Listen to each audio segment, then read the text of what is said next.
Good morning. Well, good morning and welcome to India. India is a place of sights and sounds and smells and peoples and colors, and India is just really, to me, it's a fantastic country, and I know there are others in here who feel the same way I do.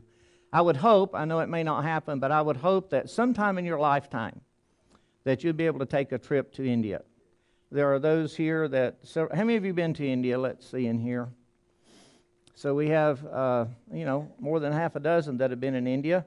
And out of that, we have, let's see, 1, 2, 3 of us, well, maybe 4 counting Princeton there, that have actually lived in India for a long period of time. And so we are excited, especially I am, to be able to share with you some things related to India this morning. To give you some idea of where India is, just in case you don't know where it is, here's our map, and you can see where we are, and you can see where India is. Almost, if you look on the map, it's almost exactly opposite of Lubbock, Texas, and where we are on the other side of the world. Just about as far as you can get from Lubbock, Texas, on the other side of the world. I want to do a couple things this morning, and I want to just show you a little bit of India and give you some pictures and let you just kind of envision what it looks like. Very quickly, I'd like to have a lot more time, and I can see this thing is doing something it's not supposed to here. But as you would travel India, you'll see people, and you'll see cars, and you'll see people, and you'll see sometimes some elephants, and just no telling what you'll see. You've heard of buses and trains and things like this. If you look really, really close on this one, you might see someone you know. If you can't, look at that. This thing is not working right. There he is. Okay, so he's right there. For some reason, this is jumping ahead on me, but hopefully it'll work. This is a picture I took this year when we were in the city of Pune. And if you don't know what's happening here, if you look really closely, this young lady has her cell phone out and she is texting. So while we were in our taxi, I took that picture of her. And so in India, they have a lot of technology, and everyone, their brother and grandfather and grandmother, have a cell phone in India. In India, you travel around. India has many shops, and I'm sorry, we had trouble with it this morning, so some pictures are doubling up on me. I don't know what to do about it. Are you trying to work it for me? Okay. All right, so you'll see people on the street selling all kinds of things. This was in Bangalore. I took this year both of these pictures, young boy there, and he is selling some little small puris on the side of the street, along with some vegetables or something you could get with it. And here's a man who is selling, let's see, I'm not sure exactly what he has. It looks like he has some sweets of some sort. Okay, Luke. We were on the bus going to Aurangabad. I'll show you Aurangabad in a little bit. And this, I took out the window of the bus. Very typical, again, of India, of people out on the street selling all kinds of things. In this case, he had coconuts. He's on this little cart. If you want a coconut, actually this is one that you would not necessarily eat, but you would drink. You'll cut the top of it off, give you a straw you put down in it, and you would drink the tender coconut that is there. Okay? Other just scenes from around India. These are pictures, some I've taken, some I've got off the internet. Let me see if we can go ahead and look through some of these. Here's selling bananas. Another guy where they have a small restaurant, and he is making food there that they will sell a little bit later. 2 things are happening here since I have 2 pictures coming up. One, you see the guy in the upper right-hand corner, he's having some dental work done there. I've never actually seen this happen on the street in India, but evidently you can have that done. I have seen the Cobras, and Gary and Ben and others of us like that, and Ed probably as well. We have seen on the street, even I've had them bring them to my house outside the gate and knock and go out, and there was a lady that had her Cobras with her in the process of raising some money and some other things she was doing. Next, Luke. Technology on the side of the street there in India. Next. Another, I think someone doctored this one up just a little bit, but you can get, things done with computers and technology like that just almost anywhere in India, wherever you'd want to go. He is working on shoes. Ben took 2 pair of shoes with him to India, right? And took them to someone just like this, and he just took them and resold them and made them pretty much like new, as far as I know. Go ahead. Okay? Food, of course, India is famous for food. This is this plate here. You go into a little restaurant, it's a vegetarian plate, and it's about $1, a little bit less than $1, and it's all you can eat. It's a vegetarian plate, though. Next. This is a dosa. You'll see in a minute Ben eating a dosa as well, or at least having one ready to eat. But this is made out of rice, and it's spread out, and they roll it up, and inside of it, it has potatoes. This is chicken masala, butter chicken masala. This is Bruce's favorite, along with maybe Gary's and Ben's, and all of us, one of our favorite foods. Next. Of course, they do have fast food in India.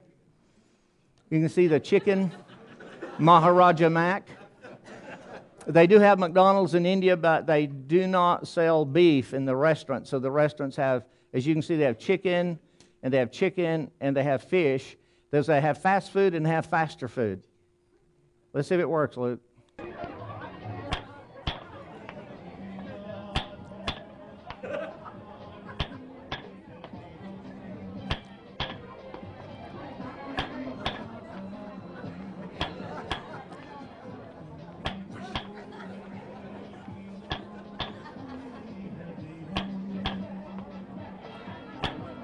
Now that guy, he needs to come to Sunset. He is skilled. All right, let's go to the next one. Here's Gary. This is our hotel, outside of our hotel this year in India, in 2013 actually. And Gary's sitting there with his brother Vijay Kumar. They're getting ready to have breakfast, of course. You can see that. But Brother Vijay Kumar is one of our converts from when, Gary? In the late 70s, and he has spent his life working at a bank. However, he has also, alongside that, been preaching. He is a self-supported preacher, and has continued to be a self-supporting preacher over the years, and has pestered some of our people across the road to death in an effort to start a school. So he has most, if not all, of our material from across the road, and independently, he and the brothers he's associated with, they are starting a school, and it will be up and running, or is it already up and running? They've translated all the material into their language, which happens to be Telugu, and so they're in the process of having their own school. He has at his house, he has built an area on the top, and that is where the school will operate, a room on the top of his house. Next. This is the breakfast they were eating. They have masala dosa there and idli. Very, very good food. Next one. There's Ben. He also has a dosa, and under that dosa there are some potatoes that he is going to enjoy. Next. Okay, India, and we think about India. I wanted to share something with you related to India and Sunset's history with India. Let's go ahead. India, this is a map of India, as you can see, and the cities of India, and hopefully if this thing works right, I want to give you just a quick, it went too. Okay, Luke, see if you can back it up. Sorry. Okay, this is on the southeastern part of India is the city of Madras, we now know as Chennai. And Chennai was really Sunset's, I would say, we didn't call it this back then, but it was really its first branch school. Isn't it the first school that Sunset had outside the United States was in India? And there have been many, I know Ed taught there, and many of the faculty from Sunset went and taught in the school. Brother Varghese, that you'll see a little bit later, that I was working with in India, and he's worked with us throughout the years. He's a graduate of Madras Teacher Training School. And so that was the beginning of Sunset moving outside of the United States. Okay, next. I just put this up to show you some of the cities that Sunset, I think this is correct. Gary will correct me if it's not. Isn't the India work the longest running mission outreach that the Sunset Church of Christ has, isn't it? As far as beginning and still continuing. And here are some of the cities in which churches have been established, and out of this, out into the villages and other cities, many other churches have been established. Next. When I was a student here, 1980 to 1982, you would see around this building something like this. In the hallway going down to AIM, there was a huge map of India that said India City Evangelism on it. Next. And so Gary Walker was the one, he's the brainchild of India City Evangelism. This is the copy of a brochure that was circulating in those days with the goal to recruit and to train missionaries to go into 10 of the major cities of India. You can see from the previous map that I showed you that while it may not be exactly the same 10 cities, that's already been accomplished. India City Evangelism, through the help of Sunset Church of Christ, has gone into many cities, and out of that, many other cities and villages, and not only that, other parts of the world from India that I'll show you in a little bit. Next. Another map of India. Bring the next one up. I wanted to show you this because in 1982, actually probably 81, is when my wife and I made a decision that we would go to the city of Trivandrum. There were a couple of other my classmates that planned to go, and one of the other couples made it and went with us for 6 months, and because of visa difficulties, they ended up coming back. My wife and I ended up staying in Trivandrum. At that time, it was a city of a little over 500,000 people. Next. Trivandrum is located in the state of Kerala, which has about somewhere around 40 million people in a state that is not much bigger than probably, I would say this, but it wouldn't be exactly right, Lubbock County. But it's a very, you look at the United States and India is exactly 1/3 the size of the United States. So we're talking about India. If you take Texas and Oklahoma, put them together, you're about India. That's about the size of India. Next.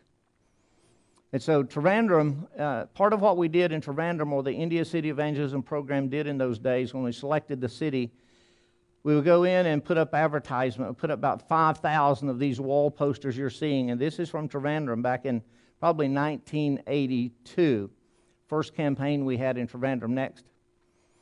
And we'd rent a huge hall, and after all the advertisement, and we did a lot more than what you're seeing up there that I'd have to talk to you about later, we would then rent a huge hall that would seat probably 1,000. And this is the hall in Trivandrum, although you can't really see the people. I show you this to let you know what we were doing, and also, this is Brother Varghese, who is translating for Brother Parker Henderson. Now you remember, here not long ago, Brother Parker spoke here. In those days, Parker would come to India once every year, and he was the speaker for the large campaigns and the meetings that we had. And you may not know this, you can't tell it from the picture there, but Parker is using PowerPoint. Let me tell you how his PowerPoint worked. The way his PowerPoint worked was that blackboard is metal. And all those words you see up there, the strips of paper, Parker would take a poster board and cut them out. He had stencils, and he would spray paint the words on them and put magnets on the back. And there's a table right there in front, and he would lay them out systematically. And as he would preach, he would pick them up and put them on the board. And Varghese would translate what is said, and then he would pick up the next one, put it on the board, and you could see he could even build the church over there on the right side as he is preaching and as he is teaching. So he had in his suitcase more strips of paper and more paint and more stencil just in case. This worked beautifully until we got to coaching, where the brethren had made an aluminum board, and when he stuck them up there, they fell off. But we got that remedied rather quickly. Next one. This is back in the early days of Trivandrum, just some quick pictures. This is where I was a missionary and where I served for several years. Next picture. This is kind of the beginning of the church there. All right. 2013, just jumping ahead to 2013 now, and because of time. In Trivandrum, we visited Trivandrum this year. Ben and I are the ones who went to Trivandrum, and here are some of the old pictures from Trivandrum. This is Brother Varghese and his family. This is probably taken back in the early 90s. Next. And these are some of our early group Bible studies that we had. This particular one, in it you see Craig Phillips. On the right, you see to his immediate right is Brother Saju, who is one of our very first converts in Trivandrum, who has now started a church and other churches in the city of Cochin and in and around the city of Cochin in South India. This is a picture of the church in Trivandrum, probably after we were there for, I'm going to guess, about 6 months. Next. And then the church continued to grow. Next. And continued to grow. Next. And this is this year. Fast forwarding now to this year. This is in the church building where they meet. They have their own church building now. So I'm up there preaching. Brother Varghese is teaching. Next. You get a look, there's Ben. He was with me, and he taught class as well. Next one. This is inside the church building, and this is not all the people that were there. You can't see all of them because the building, will seat, I think, about 80 here, but there were people on the other, these other rooms. And next to, there were people, young people seated up front on the floor there as we were preaching and teaching. And go ahead. We also had a meal afterwards. You can see the Indian food here laid out on what is supposed to be. They've now outsourced their banana leaves. They used to be real banana leaves. These are plastic banana leaves. Ben and I both were shocked, like, okay, this is not right. I mean, in India, outside the building, there are banana trees all over the place, and they're bringing in plastic banana leaves. But anyway, this is Brother Babu. I thought that was a rather humorous picture in one way, but I show you that because Babu is just getting ready to leave the building, and Babu is one of our very first converts in 1982. He was one of the original 7 to be baptized, along with Brother Saju, I pointed out earlier.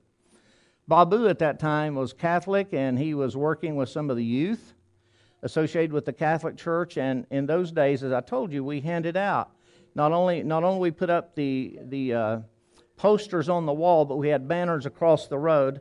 And we had slides in the cinema so they could see. We had advertisements in the newspaper, and we passed out about 30,000 handbills.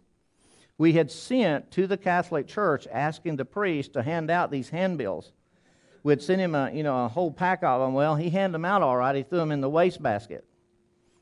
So Babu goes to see the priest for some reason. He walks in, and while he's waiting to see the priest, he sees in the wastebasket this packet of something with something written on it. So he reaches down the wastebasket while he's waiting on the priest, and he pulls it out, and here's one of our invitations to the meeting that we're having. So he takes that, and he comes to our meeting, and after we had 5 days of meeting, and then after that we had a few days of follow-up, and during that follow-up period there were 7 men who were baptized, and he was one of the original 7. Out of the original 7 on this trip, I met, 4 or 5 of them. I know one had fallen away, one has died, but I think it was 3 of the original 7 still there. And so he has been there all this time, one of our very faithful brothers who preaches quite often, leads classes, and teaches next.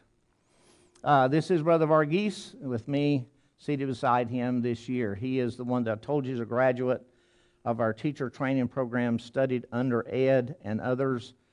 He could pass Ed's test in those days as well. Okay, next.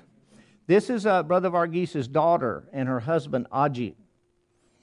Aji is enrolled in our online courses with a view to graduating, and Brother Gary has told him once he finishes all the courses and gets down to his last semester of SIBI courses that the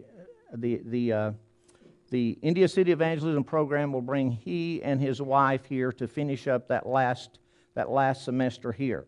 So he is in the process of studying, and I got news just the other day that he has started, let me make sure I get it right, I wrote it down because it's so new to me, the Biblical Leadership Training Program in the state of Kerala. I'm not sure exactly what that is all about, but I know they've divided Kerala up into 4 parts and planning to be teaching in these different 4 areas. And so we're not sure exactly I'm not sure exactly what all is involved in that yet, but I'm excited about what he's trying to do and the effort he's putting forth, and we're really encouraged by the training that's going on with this young man. Bangalore. Brother Gary lived in Bangalore back in the 60s, right? 60s and then into the 70s. Ben was born in Bangalore. And so Bangalore, I lived in Bangalore as well for, 12 years, I guess it was, more or less. It's a huge city now of close to 10 million people. I wanted to show you this picture because you can see in there's Gary and Bruce and Charles Cook. This is from just a few years ago. But this picture represents some of the leadership young men in Bangalore. And Brother Gary and Bruce and Charles, they were having specifically a leadership training with these young men. And that's something that we do regularly. This year we did something a little bit different, but this just gives you a glimpse of that. Next. This is the hotel where we stayed, and you can see out there where we're having breakfast, and it was a nice hotel. Before you get really excited about it, let me show you something else. I was wanting to plug in my telephone, so I slid the little nightstand out to look to see if there's a place to plug in. That's what I found. I found a little note down there. It's kind of crunched up, opened it up, and it said, Gerald Payton has been here. Anyway, I'm sorry Gerald's not here to hear that this morning. Oh, is he? Oh, there he is. Okay. This building in the upper, kind of behind that tree, is where we have what we call the Bangalore Bible College facility. It's on the second floor. And in this facility, there are two churches that meet there on Sunday morning, one that worships in English, another in Telugu. Next. Here's Brother Gary this year teaching. This was a class specifically we had for some of the young married couples, and I guess some of the older married couples as well. It was open to anyone that wanted to come. Next. In and around Bangalore, Princeton, that look familiar? This is the church when Princeton, this is a church sign there. When Princeton lived in India, this is the church building where he and his parents attended. Next. Some people that should be familiar to Princeton as well. Members of the church there at the East Bangalore Church. Usually when we're in Bangalore, we divide up if we have time and go to different churches on Sunday. And this is Brother Renu and his family. Renu is one of the leaders in the church there in Bangalore. Unfortunately, we got news about, now it's probably been 2 months ago, and some of you may remember me mention this, that Brother Renu, who I would think we were grooming to be one of the elders there in the city of Bangalore, he was on his way home after work and on a bike, struck by another bike, and he was basically, almost killed on the spot and died. This is a family that he leaves behind. Next. From Bangalore, it went to Pune. Pune is kind of northwest of Bangalore, close to Mumbai, just south of Mumbai. This is one of the street scenes there. It looks like it's kind of busy, but it gets busier during the day. Next. Here we are in a taxi, and we're on our way, I suppose, to where we're going to have our workshop. And it was just a one-day workshop.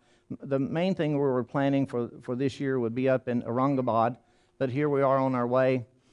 While we were there that day, the church in Pune arranged just for a one-day seminar, and this is the building that they rented. This is not their building. They rented this building so we could have it. So I had opportunity to speak. Ben had opportunity to speak. Gary had opportunity to speak. And then a whole busload of those from this church, then they rented a bus, paid for it themselves, and then met us up in Aurangabad for the meeting that we had there. Next. I'll just show you this. You may not be able to make it out, but this was at our hotel. And you think of people being superstitious, you think of people worshiping idols, and if you can make this out, this was a little doll. It was made out of cloth. It was hanging there, and it just kind of hanging upside down. It's the little doll's hanging upside down, but this is to ward off evil spirits at the hotel where we were staying, and so it just kind of twisting there in the wind to ward off the evil spirits. Okay, go ahead. Then we made our way on up to Aurangabad. This is from 2010. I wasn't on the trip in 2010, but Aurangabad was kind of interesting. I hope I have this right as far as the history of this. There was a family that was converted several years ago by J.C. Bailey. Some of you remember J.C. Bailey associated with India. As he was passing through, he converted this family and then, went on his way. And Gary and Bruce connected with them, and as a result of that connection, actually connected up with them, I think, in Bombay. Then they had the first seminar in Aurangabad in 2010, and these are pictures from 2010. Here's Brother Lucas and his wife. He has two sons, Timothy and Yesudas. There's Bruce teaching back in 2010. Okay, next. That's the group from 2010. Go ahead. And just real quickly, take us through these. Our time's up, almost up. These are baptisms back in 2010. One of the young men that was baptized here was Buddhist. So this year when we got there, they were telling us, He was there at the meeting. He's been faithful since his conversion. And then they were telling us he had changed his name. Do you remember what he changed his name to? Samuel. Okay, I was thinking Stephen. Okay, Samuel. He was there at our meeting this year. So here we are. We're leaving Pune. We're on our way to Aurangabad. Just go ahead with these. This is our bus we were on. And on our way to Aurangabad, we stopped at this place, bus stop, so we could have a break. This is the facility where we had our meeting. It was like a tourist house, and this building is where we had the meeting this year. Gary had told Brother Lucas to plan for about 60, right? Instead, we had, close to 90? Back up just a little, back up two slides. Okay, in this slide, the girl that is in the middle on the right over there, she came from Pune with a group from Pune. She has literally kind of grown up in the church in the sense that Brother Mahesh, who is the preacher there, the church in Pune, he also is self-supported and teaches at a school, and she is one of his students that has learned the gospel, and she was sitting here while we had a break, and she was teaching some of the children next. And then during the break, there was a group going on out in the yard, and the girl on the right, who is from Bombay, came up from Bombay, was also in on this Bible study, next one. And then later that day, we took a bus load and went out, and she was baptized there from Bombay. And I don't know all the details, but I remember they were talking about exactly how she was going to go back to Bombay and tell her family about this. Go ahead. It's just some of this is Brother Lucas's son, Yesudas. He has polio. Anyway, I won't go into the story on that, but he has polio, and he's working there. While we were there, in Aurangabad, we found Brother Yesudas and a couple others said, "You want to go and see the mini Taj?" And I didn't know what he was talking about. None of us knew what he was talking about. Never heard of it before. So he said, "You want to go see the mini Taj? Can you back up one, Luke?" And we went out, and this is what we found. We found another, well, we didn't really find it, but anyway, it was there. Another Taj Mahal. It was built by the grandson of the man who built the Taj Mahal in Agra in North India. And so his wife wanted something like that, so he built it for his wife. And from a distance, it looks just like it. We were shocked to find it, and we had about 45 minutes to have a quick look at it. Go ahead. This is one of the gates going in that was going into the Taj out at the front. And you know why I'm showing this to you, right? This gate is huge. And at the lower part, can you make it out what's there? Once the gates are closed, the only way you could get in is through if they would open up for you the small gate. Can you see it there? You can see the small door that's there. Now, some people, what do they believe about that? What do some people believe about that? That is the supposed eye of the needle through which they would make the camel pass if the door was closed. Now, I don't know if that is absolutely true or not, but that's what you've heard. Okay, go ahead. We're almost done. And so this is just in and around Aurangabad. There's a fort around it, some cows we found on the way. Aurangabad at one time was the capital of India. Okay, I'll just leave this with you as our time is up, and going back to this. This is, I just want you to see this, and I'll go ahead and quit. But we think about those who left America to go to India as we think about the work here at Sunset. And as a result of that, we have Indians who have come back to America. Princeton is not the only one that has been converted by the India City Evangelism work that has come back to America. There are at least 2 or 3 others, maybe 4 or 5 or 6 actually. And then they've gone into the Gulf countries. Just go ahead, Luke, put them all up. They have gone to Australia. They've gone into South America. They've gone into Africa and other nations of the world. And I think we even have one that is planning to make a trip or go back to Mexico, right, at some point. And so what we're finding is Indians that we have converted, they go into all the world. I mean, the church in India is still growing and doing well, but then it's such a blessing to see those that we have had association with over the years then to make their way, and they're going into other parts of the world. And here in America, some of those that are a result of the India City Evangelism program, one is a deacon in a church in California, another is an elder in the church up in Boston. And the one who is an elder up at the church in Boston, when I sat down with him and started studying with him in India, he was an atheist. He did not believe in God. Then I studied with him, and some others studied with him, and now he is an elder in India. So, India is a nation of idols, a nation of people. Luke, last thing then. So, top 10 reasons to go to India.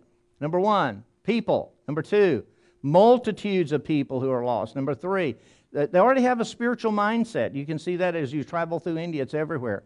Receptivity, which is, I could talk more about that, tremendous support base. I'm thinking about those who are involved in India, immediate and cheap tech support. People, 1.2 billion people. People, 50% under the age of 18. Converts that will go out and infiltrate the world. And the number one reason is you won't have to go to Brazil.